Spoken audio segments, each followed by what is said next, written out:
Assalamualaikum warahmatullahi wabarakatuh. Jumpa lagi dengan channel Suyek. Kali ini saya akan membawakan cerita horor yang berjudul Santet Sang Penari. Oke teman-teman, kita langsung ke ceritanya.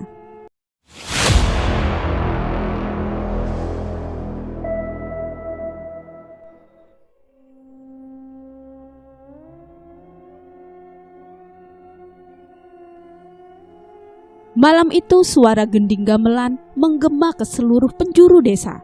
Warga yang jarang sekali menonton hiburan begitu semangat mendatangi pendopo desa di mana sebuah pementasan sedang diadakan. Di sana warga berbondong-bondong menyaksikan sebuah pementasan yang jarang sekali diadakan. Denting gamelan berpadu dengan gerakan gemulai para penari, menciptakan suasana yang sangat membius. Di antara penonton yang terpaku, Tino tampak tak bisa mengalihkan pandangannya dari seorang penari perempuan. Wajahnya yang ayu, gerakan pinggulnya yang lembut, dan selendang merah yang melayang-layang seperti memiliki kehidupan sendiri membuat Tino terpesona. Cantik sekali, bisiknya tanpa sadar. Ingat istrimu. Fajar menepuk bahu Tino, berusaha mengingatkannya, tapi kata-katanya hilang begitu saja. Mata Tino tetap terpaku pada penari itu. Goyangan pinggul penari yang sensual itu dan pemandangan belahan dadanya yang menggoda benar-benar membuat Tino tak berkutik. Lalu sesuatu yang aneh terjadi. Sang penari yang seharusnya tetap di atas panggung tiba-tiba mendekat ke arah Tino. Goyangannya kian menggoda seolah hanya untuknya. Aroma wangi bunga bercampur sesuatu yang asing tercium dari tubuhnya. Tino terdiam, terpikat seperti seekor kupu-kupu yang tersihir cahaya.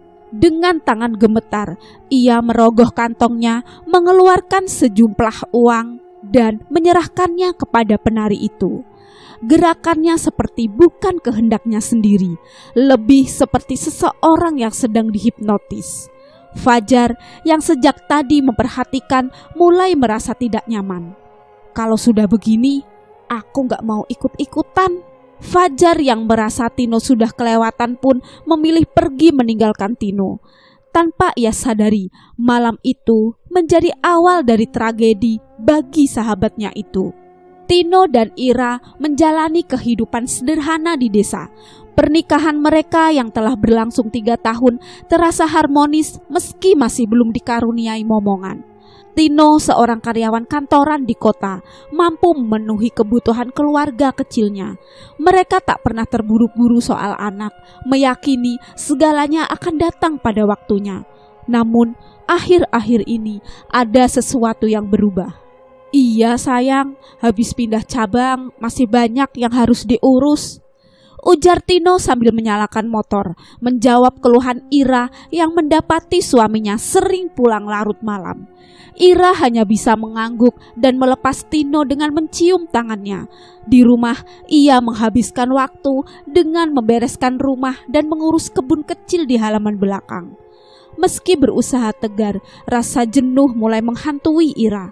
Kesepian itu kadang memuncak menjadi debat kecil, tapi Tino selalu menenangkan dengan janji bahwa ini hanya sementara, bagian dari pekerjaan barunya. Namun, suatu malam semuanya mulai terasa salah. Tino pulang lebih larut dari biasanya, wajahnya pucat, matanya tampak gelisah. Ia masuk ke rumah tanpa sepatah kata.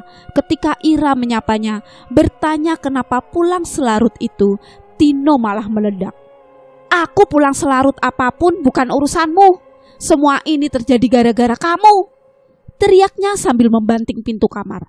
Ira terdiam, terpukul oleh kemarahan Tino yang tak ia mengerti. Tapi ia memilih tidak memperpanjang masalah. Esok paginya, Tino kembali seperti biasa, seolah amarah tadi malam tak pernah terjadi. Hari-hari berikutnya berjalan tenang, hingga suatu malam Ira terbangun. Ada suara yang mengganggunya, suara gamelan, lirih tapi jelas, seperti berasal dari depan rumah. Ira bangkit perlahan, melirik ke arah Tino yang masih terlelap. Tak terusik oleh suara itu. Perasaan aneh menyelinap di dadanya, seperti firasat buruk yang enggan ia abaikan. Dengan langkah hati-hati, Ira berjalan menuju pintu depan. Semakin dekat ia ke pintu, semakin jelas suara gamelan itu terdengar. Seirama, seperti alunan yang mengundang. Tapi ada sesuatu yang ganjal, sesuatu yang membuat tubuh Ira merinding. Tangan Ira ragu menyentuh gagang pintu. Nalurinya berbisik agar ia mundur. Namun suara itu semakin menggema, menghantui pikirannya. Dengan berat hati, Ira memutar gagang pintu dan membukanya perlahan. Angin kencang langsung menerobos masuk, menusuk kulitnya. Suara gamelan yang tadi mendominasi tiba-tiba lenyap. Di luar hujan deras mengguyur bumi, padahal sebelumnya langit tampak cerah. Namun bukan hujan yang membuat jantung Ira berdebar kencang. Di tengah halaman, seorang perempuan berdiri. Tubuhnya basah kuyup, tapi ia tetap menari. Gerakannya aneh, tak seperti gerakan tari biasa. Selendangnya melayang mengikuti ritme tubuhnya, seolah memiliki kehidupan sendiri. Ira terpaku, tubuhnya kaku. Lalu perempuan itu berhenti. Dengan perlahan ia menoleh ke arah Ira. Wajahnya pucat, bibirnya melengkung membentuk senyum yang tak wajar. Lebar, mengerikan, seperti sedang menikmati ketakutan Ira. Jantung Ira seperti berhenti berdetak. Dengan sisa keberanian, ia menutup pintu dengan cepat, membantingnya hingga terkunci rapat. Tubuhnya gemetar saat ia bersandar di pintu. Kembali ke kamar, Ira mencoba memaksa dirinya untuk tidur. Namun, suara hujan deras dan gemuruh petir terus menghantuinya. Wajah perempuan itu terus terbayang di benaknya, membuat bulu kuduknya tak berhenti meremang. Ia tak tahu apa yang sebenarnya ia lihat malam itu. Tapi satu hal yang pasti, ada sesuatu yang telah berubah di rumahnya, sesuatu yang tidak seharusnya berada di sana. Setelah kejadian malam itu di pendopo, kehidupan Ira dan Tino perlahan berubah. Meski tak ada yang menyadari dari awal, seperti biasa, Ira menjalani rutinitasnya, mempersiapkan makan malam untuk Tino yang biasanya pulang menjelang maghrib. Namun malam itu Tino kembali terlambat. Saat azan maghrib berkumandang, keheningan di rumah Ira tiba-tiba pecah. Duk, duk, duk. Suara itu terdengar dari arah kamar tidur, perlahan tapi cukup jelas untuk membuat bulu kuduk Ira meremang. Ia yakin betul tak ada siapapun di rumah selain dirinya. Rasa penasaran yang bercampur takut membuatnya mengambil langkah kecil menuju kamar. "Mas, sudah pulang kok gak bilang-bilang?" panggil Ira, berharap suara itu berasal dari suaminya. Tapi saat membuka pintu kamar, harapannya runtuh. Di atas ranjang, seorang perempuan berdiri dengan tubuh kurus kering. Kulitnya berwarna keabu-abuan dan sebagian dagingnya membusuk, menampakkan tulang yang mencuat dari balik luka. Kepalanya dihantamkan ke dinding berulang kali, menghasilkan bunyi duk-duk yang nyaring. Ira terdiam, wajahnya seketika pucat, napasnya memburu, tapi tubuhnya membeku di tempat.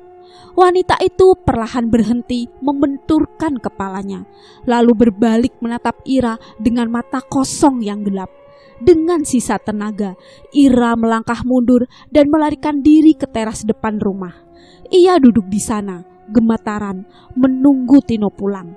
Ketika Tino tiba beberapa saat kemudian, ia langsung melihat wajah Ira yang ketakutan. "Kamu kenapa, Ra? Kok di luar?" tanyanya heran. "Mas, di kamar, aku lihat setan." Ira tergagap menjawab. Tino menyerngitkan dahi. Dengan sabar, ia mengajak Ira masuk untuk memastikan. Namun ketika mereka sampai di kamar, tak ada apa-apa di sana. Tempat itu terlihat seperti biasa. Tak ada jejak sosok menyeramkan yang Ira ceritakan. Tino berusaha menenangkan istrinya. "Mungkin kamu cuma kecapean," katanya lembut. Ira mengangguk meski hatinya masih dicekam ketakutan. Tapi keanehan itu tidak berhenti di situ. Beberapa hari kemudian, di saat hendak ke kamar mandi, Ira kembali melihat sosok mengerikan itu. Kali ini, wanita itu jongkok di lantai kamar mandi, menjilati kloset dengan gerakan lambat, namun penuh gairah. Ira terpaku sejenak sebelum mundur dengan ketakutan yang melumpuhkan. Malam-malam berikutnya semakin mengerikan. Suatu malam, Ira terbangun oleh suara gemeretak dari dapur. Dengan langkah hati-hati, ia menuju sumber suara. Namun, pemandangan yang ia lihat membuatnya mual. Sosok itu ada di sana, menjilati pembalut bekas yang ia buang di tempat sampah. Ketakutan Ira berubah menjadi kecemasan mendalam. Tak ada orang lain yang melihat sosok itu termasuk Tino. Setiap kali ia mencoba bercerita, makhluk itu lenyap sebelum Tino sempat menyaksikannya. Sebagai tambahan, Ira mulai menderita penyakit aneh. Alat kelaminnya mengeluarkan bau busuk dan luka seperti bintil muncul di sekitarnya. Ia menutupi hal itu dari Tino, mencoba mengobatinya sendiri. Namun puncaknya terjadi pada malam saat hujan deras mengguyur desa. Tino yang sedang tertidur lelap mendadak terbangun oleh suara gamelan yang menggema dari kejauhan. Bau busuk menyengat menyeruak di kamar. Ketika ia menoleh ke arah Ira, apa yang ia lihat membuat darahnya berdesir. Ira dengan mata melotot dan wajah yang tidak lagi seperti dirinya, memelototinya dengan pandangan penuh amarah. Sebelum Tino sempat berkata apa-apa, Ira melompat ke arahnya. Kedua tangannya mencengkeram leher Tino erat-erat, berusaha mencekiknya. "Ira, sadar Ira!" Tino berteriak sambil mencoba melepaskan cengkraman itu. Namun raut wajah Ira tidak menunjukkan tanda-tanda kesadaran. Itu bukan istrinya, itu sesuatu yang lain. Dengan panik, Tino meraih tali jemuran yang tergeletak di dekatnya. Dengan susah payah, ia mengikat Ira, menahannya hingga hujan berhenti dan suara gamelan perlahan menghilang. Saat itu, Ira tersadar, tangisnya pecah, menyadari bahwa dirinya baru saja mencoba membunuh suaminya. Tino memeluk Ira yang terus menangis. "Ra, aku percaya sekarang memang ada yang tidak beres di rumah ini." Ketakutan itu kini bukan lagi milik Ira seorang. Rumah mereka telah menjadi medan bagi sesuatu yang jauh lebih gelap dan mengerikan. 2 tahun telah berlalu sejak peristiwa aneh itu menghantam hidup Ira. Tubuhnya yang dulu sehat kini kurus kering dan wajahnya penuh keletihan. Tino suaminya semakin hari semakin menjauh. Selama 2 tahun itu mereka tak pernah lagi berhubungan sebagai suami istri. Entah mengapa Tino merasa tak sanggup mendekati Ira. Yang lebih mengerikan, pandangan Tino terhadap istrinya berubah drastis. Di matanya, Ira kini terlihat seperti wanita tua dengan kulit berkeriput dan wajah penuh luka. Perasaan jijik mulai menguasainya. "Sudah Mas, sakit. Apa salahku?" Tangis Ira memecah malam itu. Tino yang sebelumnya dikenal sebagai suami penyayang berubah menjadi sosok yang kejam. Suara benda pecah terdengar dari dalam rumah, membuat para tetangga khawatir. Ketakutan mereka terbukti ketika melihat Tino menyeret Ira keluar rumah. "Kenapa aku bisa menikah dengan perempuan menjijikan sepertimu?" teriak Tino sambil menampar Ira keras-keras. Tanpa ampun, Tino memukuli Ira di halaman rumah, di depan mata para tetangga. "Biar semua orang lihat kamu perempuan macam apa," katanya sambil merobek pakaian Ira. Ira hanya bisa menangis, mencoba melindungi tubuhnya yang kini terpapar di depan banyak orang. Fajar dan istrinya yang kebetulan melihat kejadian itu langsung berlari untuk melerai.